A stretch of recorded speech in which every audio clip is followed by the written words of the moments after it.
Hi guys, thanks for tuning back in the Luke's Vintage RC Restoration. This is the Cox Bandido Part 2, and I'd say it turned out pretty close to the box. What you think?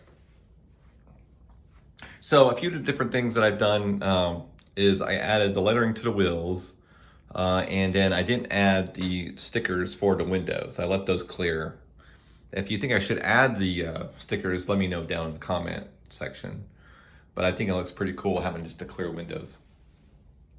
And then we added some stickers for the my makeshift wing because I didn't have the wing for the car. But they came with the kit. So they came, for some reason it's not on the box art. I don't know why, it just isn't.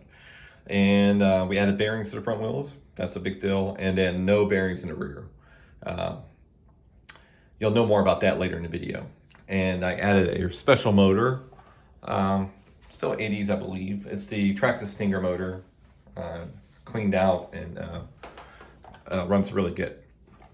The colors look nice. So that's pretty much it. Oh, and one more thing. I did use a Rust-Oleum paint to paint the car. It is a gloss marigold. Got about half a can left. So turned out pretty good, I would say. Now in this video, you're gonna see the assembly process and then the running portion. All that's gonna begin right now. All right, so now we got everything stripped apart, as you can tell. I gotta clean everything up and then off to the paint.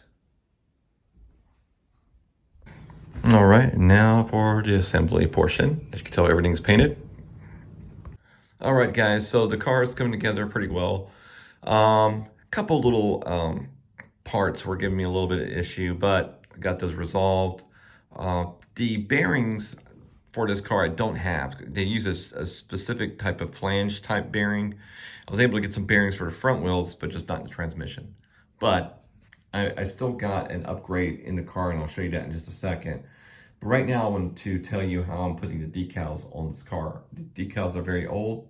You don't get second tries very often with these cars, so you want to take your time and apply the decals properly. What I like to do is use a little bit of Windex. I'm going to show you what I'm doing right now. If I get this to set up. And I'm just going to wet the area. I need to apply the decal. And this is just a number plate. That's got to go in the car. I'm going to get my fingers, make sure it's wet, and then I'm going to lay the plate down. It allows me to maneuver it how I want to. And then I can squeegee out that as I need to, the excess liquid underneath. Now, also, I want to show you the wing is not the correct wing, but we got that painted up. I need to do a little bit of cleaning to it because it needed to look like that, but I don't have a wing like that. So this one was going to be the one I'm going to use. I painted that one, remember it was red, and had a couple existing holes. I'm not going to worry about filling those up because the sticker that's going to go covers that up. So it just goes like right over there. So we've got to trim it. It should look pretty good. Finish applying the rest of the decals. Got you guys a little trick on how I applied the stickers or the decals. And then we got to put some lights in the front. I couldn't get any bearings in the back, unfortunately, because they use a specific type of flange type bearings. I just don't have those. But I was able to get some team associated bearings for the front. So those fit really good. So, but it's definitely going to be a quicker, and I'll show you why. I have this Traxxas 20 turn 540 type motor. That's definitely going to be way better than the existing 540 that was in it before. So, definitely going to be quicker. I polished the shafts. You can see how mirror finish they were. They used to be all dirty from crud. Everything's trimmed, the body's trimmed up. Then we're gonna go ahead and start finishing up the decals. And then I'll show you the, after we got the decals applied to it, then we're gonna hit the running review.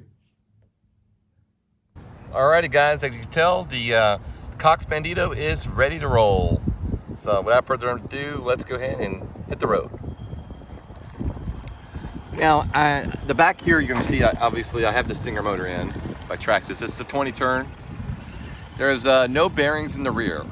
Let's let that be known. I do have bearings in the front.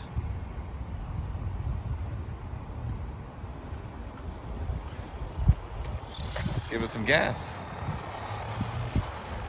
See what that Stinger can do. Nice little wheel spin, and she's off.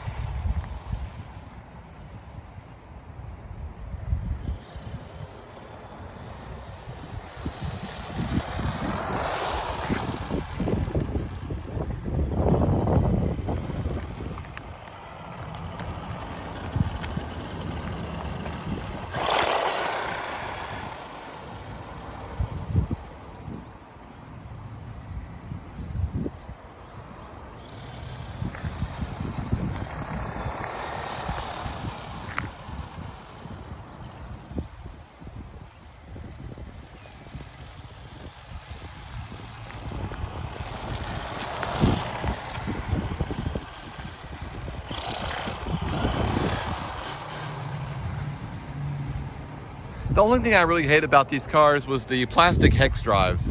That was kind of the sucky thing about that. But you couldn't use super powerful power plants because you definitely would break those things in time.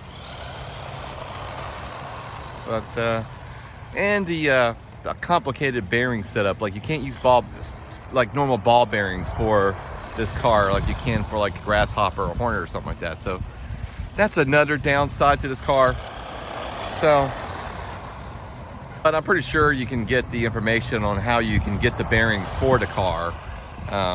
Just getting the specs and stuff like that of the bushings that's in it now.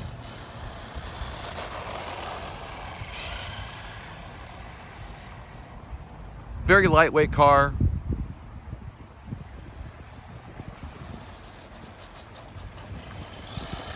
Very bouncy. Throttle response is immediate. There's no lag or nothing, so it's kind of nice. It's got a medium, high speed, I'd say. It speeds around 20, 21 miles an hour. So it's definitely a spry little car. But that's with the Stampede motor, or the Traxxas motor, the 20-turn Stinger. I don't know why I said a Stampede, maybe because I typically seen them in Stampedes before. I'm running a 1500 milliamp 2S battery pack in here too, so.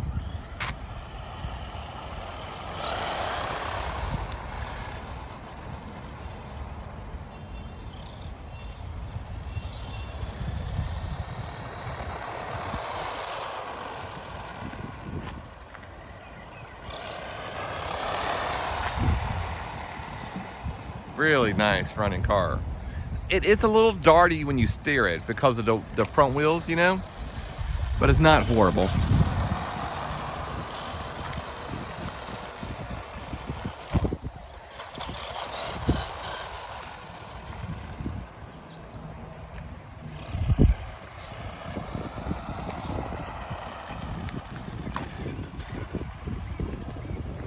Do a little slow pass.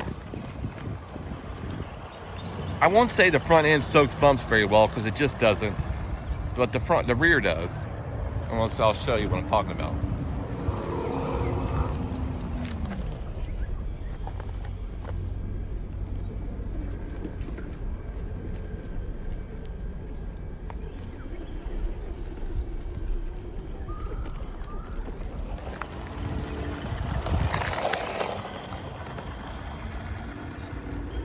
This car had a little bit of a flat spot on one of the tires.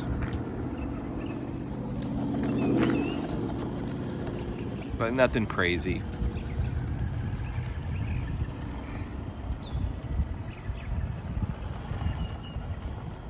I love the fact that I did leave the windows clear instead of putting black decal on the windows.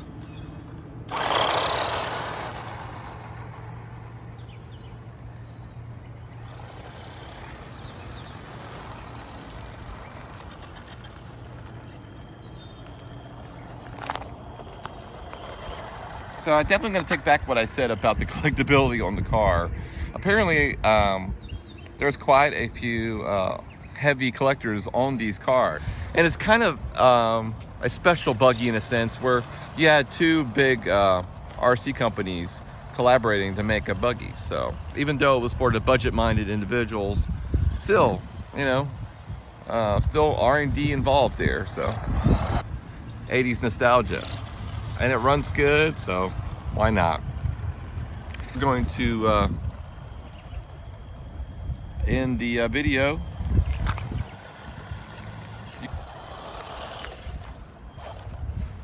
I want to thank you guys for watching. If you can, please hit a like, and I would love it for you to subscribe. Got a whole lot of cool stuff coming up, guys, and I'll see you on the next one. Bye, y'all.